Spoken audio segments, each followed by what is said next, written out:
I just was instantly captured by the sensory aspects of the game, the way the tiles look, the way they feel, they're cool and smooth and heavy. There's nothing like the sound of mahjong tiles as you mix or wash them. 中國嘅麻雀先啦就有144隻，美國嗰度嗰啲咧通常係打多，正常打多咧就8隻捉架。American mahjong comes in many different sizes, tons of colors and designs. I do have a special set that is a Wizard of Oz theme.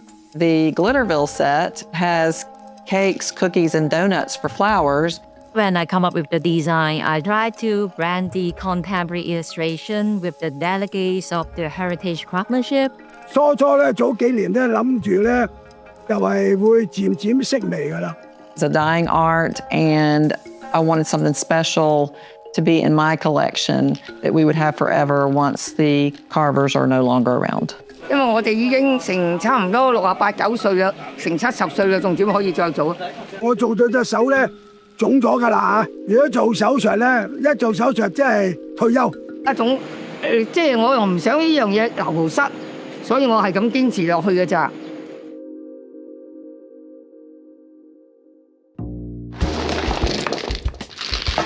Mahjong is a game that is played with tiles that is similar to the game of Rummy, where you choose random tiles and try to complete a winning hand. There are 3 suits that you play with.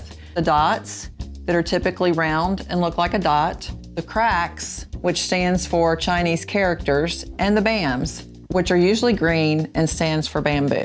There are also some other tiles that help you build your hand. They would be the winds, the flowers, and the dragons. In American Mahjong, we also use jokers, so I asked them specifically to make jokers for my Hong Kong set. I really love the one dot or one circle because there is so much variation that's possible within this sphere of design. The one bam, also known as the bird bam. 即係 spell 嗰個一索，嗰個比較動感啲，我就自己挑呢隻。Character from 1-1 because you can really find the calligraphy inside, the depth of the stroke. 發財，因為我哋係中國人，中國人個個都中意快嘅。我自己係最中意9萬或者1萬。Mahjong was first created in the area around Shanghai in the Yangtze River Delta in the mid to late 1800s. Really from the get-go, the game was marketed to an American public as an ancient royal game of the Chinese court. In the 1920s boom, thousands and thousands of sets were made by hand. In that process, they also increasingly standardized the designs.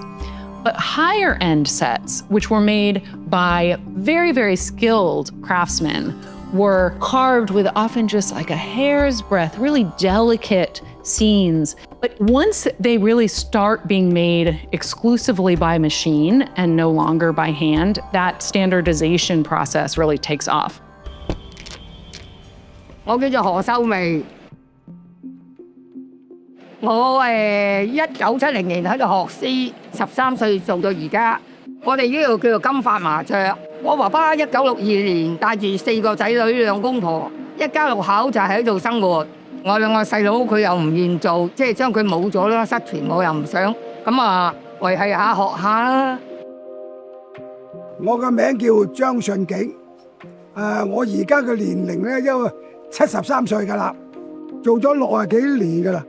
我老豆又係挑麻雀嘅，咁我睇得佢多，咁俾把刀你愛嚟玩咯，一玩下咁做。我哋初學師嗰陣時，佢全部都係有板嘅，我哋跟住個板做嘅。學完之後咧，你就要空白㗎啦，自己起稿啦。呢個你係你3年幾裏面嘅成果啦。所以挑麻雀工具咧就唔會太多，一把刀，同埋嗰啲一個索刮，我哋叫索刮啦，我哋刮索紙嘅，一個木鑽我哋轉銅紙，挑咗之後起咗貨，完成咗製品，咁跟住上顏色咯，上完顏色，等佢啲顏油乾咗之後咧，咁咪攞把鏟漆嘅刀，咪鏟咗面頭嗰陣。我呢把挑刀8寸，用到而家2寸幾3寸，即係就嚟冇啦。我諗都係我應該退休嘅時候啦。後生就一日可以挑到1副，20零30零還可以，40零50零開始退步。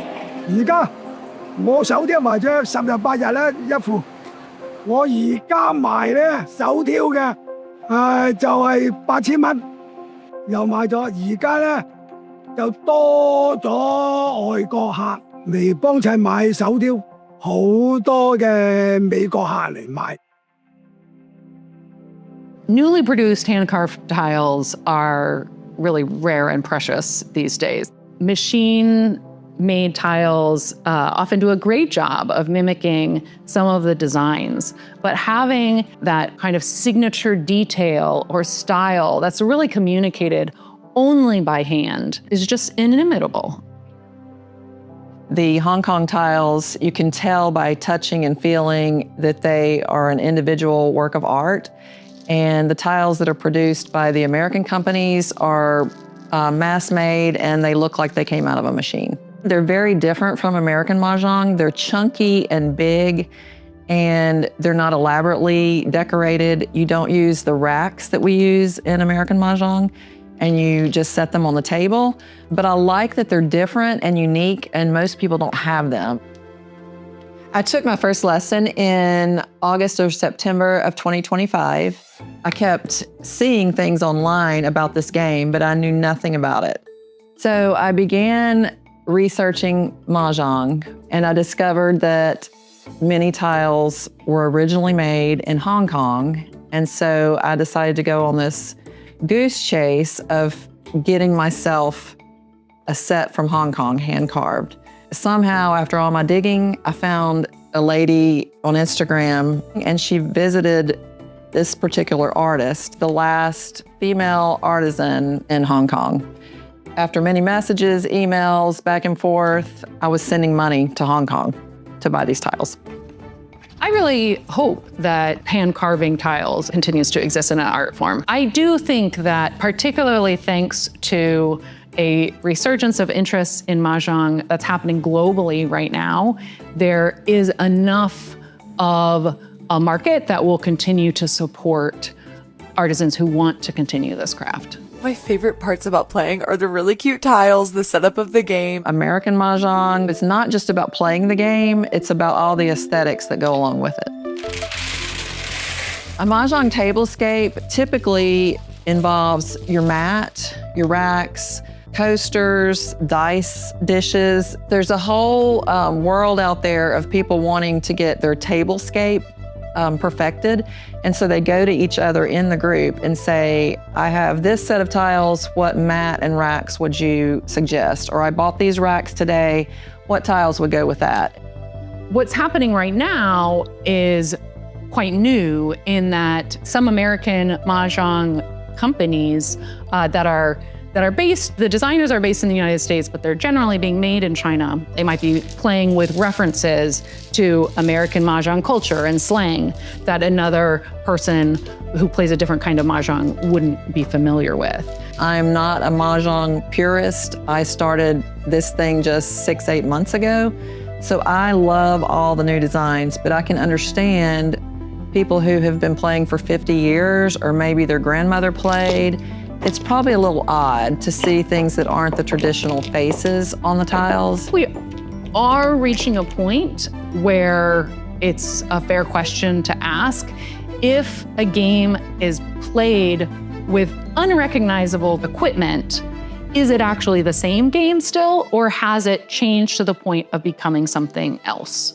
I would be sad if American mahjong really became fully divorced from a global context of mahjong, because I think that ability to connect across difference is quite powerful and something we really need. 其實市面好多嗰啲五花八門嗰啲圖案咧，都好好嘅，對於推廣呢個麻雀工藝。我哋嗰隻咧就係保留啲傳統 I try to blend the contemporary art, okay, with my father's traditional way of handcrafting. 我係由13歲已經開始挑麻雀，由70年代我就接管咗我父親嘅工廠，非常之興旺。咁啊，至到2000年以後，咁我哋嘅個行業就都係好淡咗嗰陣時。咁啊，我哋2009年就結束咗間廠。咁啊，2017年阿 Karen 要求我出翻嚟，佢想做嗰啲生命同埋傳承文化嘅傳統嘅責任。Mahjong is really very important for my family. I witnessed the up and down, the disappearing of such kind of traditional game among people during the 2000s. So I built up Karen Aruba Arts because I keep thinking, can I do something related to the art or craft that can be kept for the long term? I think for Karen Aruba Arts, we want to focus on some unique handcrafting work. So I try to use the illustration, laser engraved, but then my father still handcrafting on some traditional mahjong patterns. When I come up with the design, I try to keep some traditional cultural elements. For example, I will try to study the background, the history, to understand why people design in this way. One of the mission of Karen Aruba Arts is to keep on training people, but because my father closed the factory, they even lost all the mahjong tools. I realized that if we want to teach people handcrafting, they do not have enough tools. Luckily, my husband's brother, he's also one of the wood craftsmen. He helped me to recreate few sets. And then we found a factory in Malaysia. He can recreate the scissors for us. So right now we have around 8 to 5 full set of mahjong making tools. I admit that it's quite difficult to pass the professional skills to the next generation because they really need to devote a lot of time in practicing.